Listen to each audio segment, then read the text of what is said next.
Hello friends.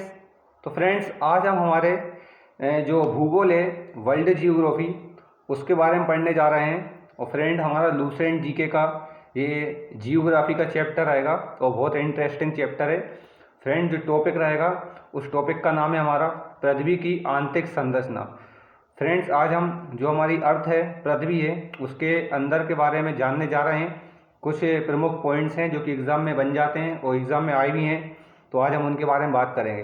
तो friend हमारे topic का नाम मैंने आपको बता ही दिया, पृथ्वी की आंतरिक संरचना है, यानी कि अर्थ का इंटरनल एरिया जो है उसके बारे में बात करेंगे। फ्रेंड इसमें दिया है कि पृथ्वी की जो आंतरिक संरचना है इसके संबंध में वैज्ञानिकों में मतभेद है। ठीक है, भूगर्भ में पाई जाने वाली परतों की मोटाई, घनत्व, तापमान, भार एवं वहाँ पाए जाने वाले पदार्थ की प्रकृति पर अभी पूर्ण सहमति नहीं हो पाई है। फिर भी तापमान, दाब, घनत्व, उल्काओं एवं भूकंपीय तरंगों पर आधारित प्रमाणों को एकत्रित करके पृथ्वी की आंतरिक संरचना के संबंध में जानकारी प्राप्त करने के प्रयास किए गए हैं। ठीक है, पृथ्वी के अंदर के हिस्से को 3 भागों में बांटा जाता है। ध्यान रखना, पृथ्वी के जो अंदर का हिस्सा है, अर्थ का इंटरनल एरिया को हम 3 पार्ट में डिवाइड कर सकते हैं। पहला है भूपर्पटी, जिसे हम इंग्लिश में बोलते हैं क्रस्ट। दूसरा है आवरण, जिसको हम बोलते हैं मेंटल। और तीसरा है फ्रेंड क्रोड, जिसे हम इंग्लिश में बोलते हैं कोर। ठीक है, या केंद्रीय भाग भी कह सकते हैं। फ्रेंड सबसे पहले हम बात करते हैं पृथ्वी की सबसे ऊपरी परत, जिसका नाम है भूपर्पटी।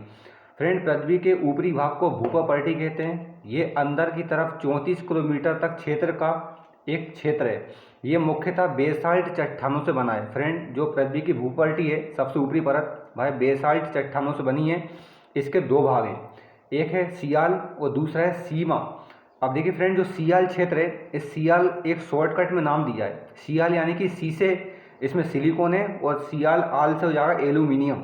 तो सिलिकॉन और एल्यूमिनियम से सियाल बनता है। ठीक है, इसका जो दूसरा है वो है हमारा सीमा। सीमा में फिर सिलिकॉन आएगा, लेकिन अब माँ, सीमा में जो माँ है उसका मतलब है मैग्नीशियम। तो सिलिकॉन और मैग्नीशियम से सीमा बन गया है। ठीक है, इसका लिखा है क्रस्ट भाग का औसत घनत्व 2.7 ग्राम प्रति सेंटीमीटर क्यूब है। ये पृथ्वी के कुल आयतन का, जो पृथ्वी का कुल आयतन है उसका 0.5% घेरे हुए है। कौन? जो हमारा क्रस्ट भाग है। ठीक है, वो ओनली 0.5% भाग घेरे हुए है कुल आयतन का। इसके बाद लिखा है कि भूपटल की रचना सामग्री की बात करें तो वजन के अनुसार सबसे अधिक ऑक्सीजन है 46%। फ्रेंड बहुत इंपॉर्टेंट क्वेश्चन कई पेपरों में आया है कि सबसे ज़्यादा कौन सा जो तत्व है भाई हमारी पृथ्वी में पाया जाता है, तो वो है ऑक्सीजन, जो कि 46% है। और दूसरे नंबर पे सिलिकॉन, जो कि 27% के आसपास है। तीसरे नंबर पे जो तत्व है उसका नाम है एल्यूमिनियम, जो कि 8% है। चौथा तत्व लोहा है, जो कि 5% है। और 5वें स्थान पर आता है कैल्शियम। ठीक है, इसके बाद 6ठे स्थान पर सोडियम, 7वें स्थान पर पोटेशियम, 8वें स्थान पर मैग्नीशियम है। ठीक है, यानी पृथ्वी के संपूर्ण प्रॉपर्टी का लगभग 98% भाग ऊपर दिए गए 8 तत्वों से मिलकर ही बनता है। शेष भाग titanium, hydrogen, phosphorus, manganese, sulphur, carbon, nickel, ये इन अन्य पदार्थों से मिलकर बना है। ठीक है, आगे अगला जो दूसरा पार्ट है पृथ्वी का वो है मेंटल, जिसे अभी हमने क्या बोला था हिंदी में, जिसे हमने बोला था आवरण। ठीक है, हमने भूपर्टी के बारे में जान लिया है, तो हम दूसरा भाग मेंटल आवरण के बारे में जानेंगे।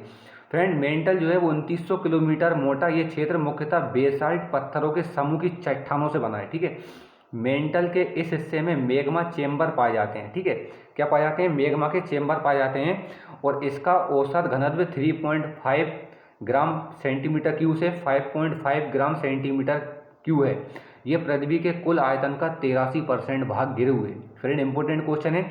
अभी हमने भूपर्टी के बारे में पढ़ा था कि जो भूपर्टी है वह पृथ्वी के हिस्से का कुल ओनली 0.5% भाग घेरे हुए, लेकिन जो मेंटल है, जो मध्य का हिस्सा है, वह ध्यान रखना 83% भाग कवर करता है। ठीक है, आगे लिखा है एक होता है कोन रोड असंबद्धता। ये क्या होता है?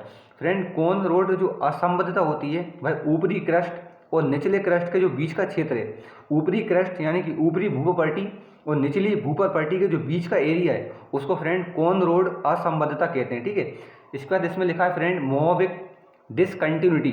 मोहबिक डिसकंटिन्यूटी मतलब होता है क्रस्ट एवं मेंटल के बीच के जो सीमा क्षेत्र है उसको हम क्या बोलते हैं? तो उसको फ्रेंड हम मोहबिक डिसकंटिन्यूटी बोलते हैं, जो कि भूपर्टी और मेंटल के बीच का क्षेत्र है। ठीक है, याद रखना। इसके बाद आता है फ्रेंड रेपेटी असंबद्धता। क्या होता है रेपेटी असंबद्धता? फ्रेंड ऊपरी मेंटल यानी कि ऊपरी मेंटल और निचले मेंटल की जो सीमा है उसको हम क्या कहते हैं, रेपेटी असंबद्धता कहते हैं। ठीक है, अगला है फ्रेंड गुटेनबर्ग बिसार्ट असंबद्धता। गुटेनबर्ग बिसार्ट असंबद्धता क्या है?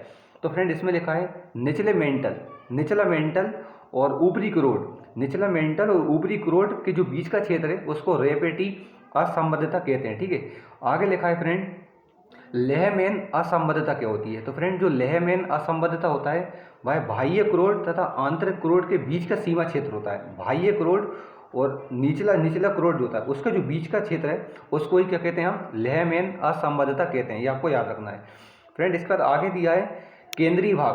पृथ्वी का केंद्रीय भाग निकेल और लोहे से बना है। फ्रेंड इंपॉर्टेंट क्वेश्चन है, कई पेपर में पूछा गया है कि पृथ्वी का जो केंद्रीय भाग है वो किससे बना है? तो फ्रेंड पृथ्वी का जो केंद्रीय भाग है वह निकेल और लोहे से बना है। ठीक है, इसका औसत घनत्व 13 ग्राम प्रति सेंटीमीटर क्यूब है। पृथ्वी का केंद्रीय भाग संभवतः द्रव तथा प्लास्टिक अवस्था में, जो पृथ्वी का जो केंद्रीय भाग है जैसे हम कोर बोलते हैं, वह ध्यान है ना, द्रव यानी कि एक पदार्थ, ठीक है, और प्लास्टिक अवस्था में ये पृथ्वी के कुल आयतन का केवल 16% भाग घेरे। फ्रेंड कुल आयतन का केवल 16% भाग घेरे हुए है कौन? क्रोड। ठीक है, और जबकि हमारा जो भूगोपर्टी था वो ओनली 0.5% घेरा था, जबकि मेंटल ने कितना घेरा था? 83% भाग। और यहाँ पे इसने कितना घेरा है केंद्रीय भाग ने? तो इसने घेरा है केवल 16% भाग। आगे लिखा है फ्रेंड पृथ्वी का औसत घनत्व 5.5 ग्राम प्रति सेंटीमीटर क्यूब और औसत त्रिज्या लगभग 6370 यानी कि 6370 किलोमीटर है। पृथ्वी के नीचे जाने पर प्रति 32 मीटर की गहराई पर तापमान 1 डिग्री सेल्सियस बढ़ जाता है। ठीक है, ध्यान रखना, प्रति 32 मीटर गहराई पे जाओगे तो जो पृथ्वी का तापमान है वो 1 डिग्री सेल्सियस बढ़ जाएगा। पृथ्वी के स्थलीय क्षेत्र पर सबसे नीचा क्षेत्र जॉर्डन में मृत सागर के आसपास का क्षेत्र है और ये क्षेत्र समुद्र तल से औसतन 400 मीटर नीचा है। सबसे पहले पाइथागोरस ने बताया कि पृथ्वी गोल है। सबसे पहले किसने बताया था पृथ्वी गोल है? तो पाइथागोरस ने। ठीक है, और ये आकाश में स्वतंत्र रूप से लटकी हुई है। और सर आइजक न्यूटन ने साबित किया कि पृथ्वी नारंगी के समान है। सबसे पहले न्यूटन साहब ने बताया था कि जो पृथ्वी है वो नारंगी यानी कि संतरे के समान है। ठीक है, इसके बाद बस इसमें इतना ही था फ्रेंड। तो आपको यदि अच्छा लगा हो लेक्चर, वीडियो पसंद आए तो प्लीज़ लाइक करना और चैनल सब्सक्राइब नहीं भूलना। मैं लूसेंट जीके का जो बुक का सॉल्यूशन है वो ऐसे ही आपके लिए वीडियो लाता रहूँगा। Thanks for watching.